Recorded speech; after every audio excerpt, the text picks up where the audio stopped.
Hello, Rekha. Hi, How JT. are you? Thanks I'm for doing joining great. me for my little video thing. Your third time's a charm, so you're the third one. So this will probably be the best one of the three I've done so far. Best for last for sure. Yeah, well, you're far more important than Liz or Mike combined. So obviously this is for our folks in London, soon to be a little bigger. We have an acquisition we're hopefully closing on soon. So, and with COVID and everything, this is something actually our mutual friend Nick Ash gave me the idea of doing this to just get some connections, especially given it's even more important in the times we're in. So thank you for doing this for us. Really appreciate it. I've got my standard questions and let's get started. So first one, layup. Tell us how you got started in insurance. So I'll try to take the short way around. 2001, graduated school, looking for wide open spaces. Thought about California. I was an East Coast girl, and born in Brooklyn, raised in Jersey, went to school in Boston, had grown up on the East my entire life, and wanted a different vibe. So I begged my parents for 2 months of rent money, made my way out here with a one-way ticket, and never left. My first interview was actually with a small insurance brokerage firm doing management liability for public Fortune 1000 companies, and knew nothing about this little micro niche, of directors and officers, obviously, but came to see it was pretty interesting. I started as an assistant. I made $38,000 a year. Spent most of my time on the floor, like hole punching and binding presentations for the partners, of that small brokerage retail firm. But it was a fast education in a really neat pocket of insurance. I worked directly for the CEO, very smart lady. And I just felt very lucky to have sort of landed in this first job. Even though it was an assistant, I sort of made my way up, and the rest is history. But my roots are on the retail brokerage side. And, as my career went on, that served me well. I got to know contracts. I got to understand how to work with outside counsel. I learned how to present. I learned how to pitch. I mean, a lot of important skills happened in those first 5 years of my career. And then I just moved on from there to sort of adventure out into the wide world of insurance and see what else was out there. Okay. Yeah, it is one thing. You and I think part of our friendship has to do with the fact that I've been on underwriting and broker. You've been on wholesale, retail, and underwriting. It is really important to have that perspective on all those. That's a great point. So I know we talk a lot about our experiences. So when it comes to lessons you've learned, I'm sure there are a lot that come to mind, but what would be one or two that are like top of mind in terms of just business lessons you've learned over your career? Yeah. When you had mentioned this question, I mean, there's so many, I mean, I think every month, every year, and you and I talk so much, just bouncing ideas off of each other and kind of, just trading learnings, right? So that's an ongoing thing. But, if I was looking back at the last 20 years of having been in insurance, I would say from my vantage point, it's always arriving prepared and ready to listen. And I would say not just prepared, but for me, over prepared. I have found myself many times in my career having, sometimes the least amount of experience, the least amount of tenure, and arriving in a room where I knew I deserved to be there, but it was really important that I came in feeling confident and confident. And I think I just never end up anywhere sort of without preparation, without knowing that I have to sort of know a little more in that room to earn my stripes, and that's something even through, I think, a successful career in the spot that I've arrived in now. Even if I'm going into a meeting with you, Mike, our leadership team, I'm never coming into that meeting not prepared. And then I think the second piece of that is always ready to listen. I think, kind of mouth closed, ears open. You learn that, along the way. You think you need to be the loudest person in the room and you need to constantly talk to prove how smart you are. And then you realize these smart people actually shut up and listen, right? And it takes some time to kind of figure that out and then to put it into practice. But big lesson for me. Okay, thank you. So you've obviously really put your stamp on Tangram. For those listening in London, she's our third president, but clearly has made this her thing. Longest tenured for sure. It had some fits and starts, and Rekha's really made it her own. So I'm just curious, when you think back on specifically Tangram, what really kind of gets the top of the most proud of scale? I mean, I think there's multiple components. I mean, the financial components are always the Well, byproduct sure. of doing all the other things right. So, just to set the bar, I wouldn't still be here, I don't think. I don't know if the board or Mike would have kept me around if we weren't financially thriving. And so since I've been here over the last 11 years now, we have quadrupled the top line. We are up 10 times on a EBITDA basis, on an earnings basis since 2009 when I came into the organization. So obviously incredibly proud of those, financials. And I think that just sets us up to continue to thrive. But really those financials are a byproduct of alignment, I think, around the whole team. And more specifically, rebuilding this leadership team. I mean, I came in, joined a group, tried to figure out, what was working, what wasn't, and everything sort of was disassembled and rebuilt from the ground up. And when I became president in 2013, sort of started on the road to making this something in my vision that I thought could stand the test of time and really rocket forward. And we've got big plans. So, we have 100% female leadership team, which I am incredibly That's the proud part I wanted you to get to. That's my favorite part about your company. Yeah, it's amazing. I mean, and there are 4 ladies, and we walk into most rooms, and they're looking for the white guy behind us, Middle-aged bald male? and a little Is that bit what you're older going than with? us. Yeah. Yeah, they're looking for the JT, right? And we're like, no, he's not coming. You got us, right?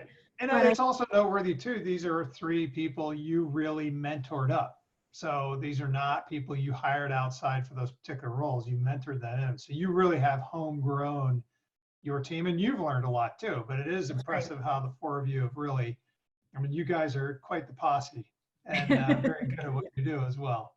Yeah, we look forward to bringing the posse across the pond when we can. Oh my God, you bring all 4. I'm going to have to be over here for that. I'll be over in London for that. That's going to be something. Yeah. And all of us pretty well, so it's a good time. But I mean, you make a great point, JT. One thing for folks newly arriving in the Heffernan Group family, I think what we do really well is hiring and promoting and encouraging on potential. So, I know people have done that for me in my career here. I had never been a president of anything, right? And the board, Mike, took a chance on me, and all I could commit to was learning quickly and giving it my best. And I think everybody, I sort of tried to pay that forward, and everybody that's come into a leadership position here has never done that before, but has had the opportunity to make it their own and to succeed.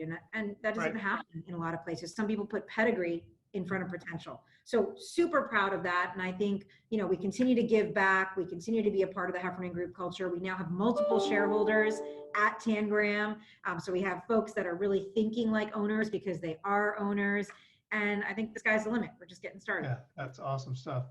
So lots of good memories as our tenure together. And of course, when I asked Mike this question, I told him to keep it as G-rated as he could. But when you think about a good memory over the last 20 years, what pops out? Just something makes you smile about just your time with Heffernan and Tangram.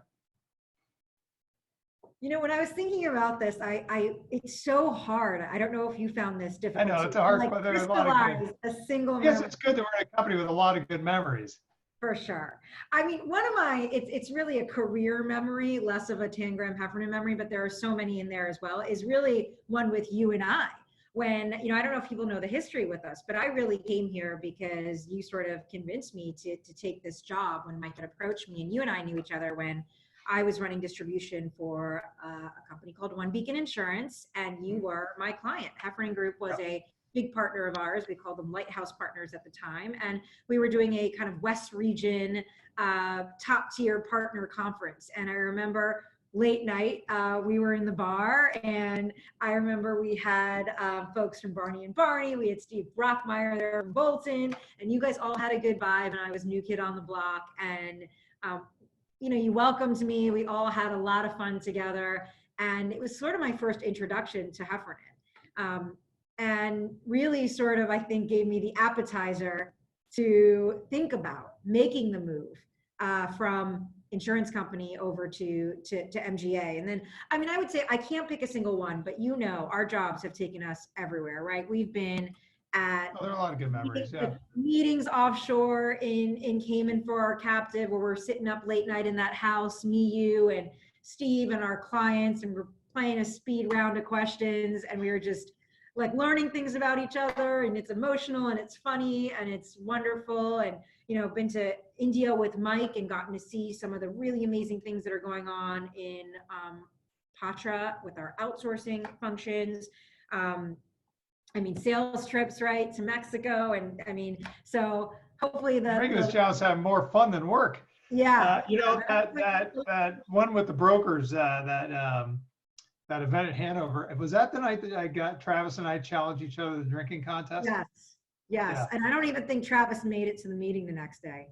No, well, we're 1-for-1 because that was the second time we done it. The first time I lost, he lost that night. So last question: when you think about all the effort we're making overseas with Castero and getting the investment and the time and all that, what do you, when you think down the road for your business, as well as just just on a greater scale, just for the overall company, but I mean specifically for Tangram too, what are some thoughts in terms of just where do you see the value? What excites you about that opportunity? I mean, I think it's tremendous. I mean, you probably have talked to me the most around program and product development. We're an intermediary, and we live and thrive on programs and product that puts us in a unique spot compared to our competitors. As an intermediary, right, we're sitting in between the carriers, the reinsurers, and the brokers. And there has to be a reason for them to access us. Either it's access to a new market or a market they can't get to. It is access to better than product or service. Whatever the differentiators are, they need to be obvious. And I think London is an incredible place, historically has a legacy of being on the bleeding edge of product and really getting creative and taking chances. And I know it has been in transition really over the last few years, but I think it has reemerged as a place that's ready to get back to that. And I think we've got already some product in London. Your folks might know they've helped us, negotiate and renegotiate certain treaties we have with kidnap, ransom, extortion business, foreign package business, defense-based acts, political risk. We have some really interesting things that we are working on. Chrissy, we're recording this, but it's good to see you. That was awesome. I'm keeping that in. Nice seeing you, honey. So I really think, potentially that, London and your folks in London will be able to help us navigate the next set of products and programs we put on this conveyor belt and distribute out. And I also think, navigating London can be really difficult. Your folks probably understand better than anybody else which syndicates, which companies want what.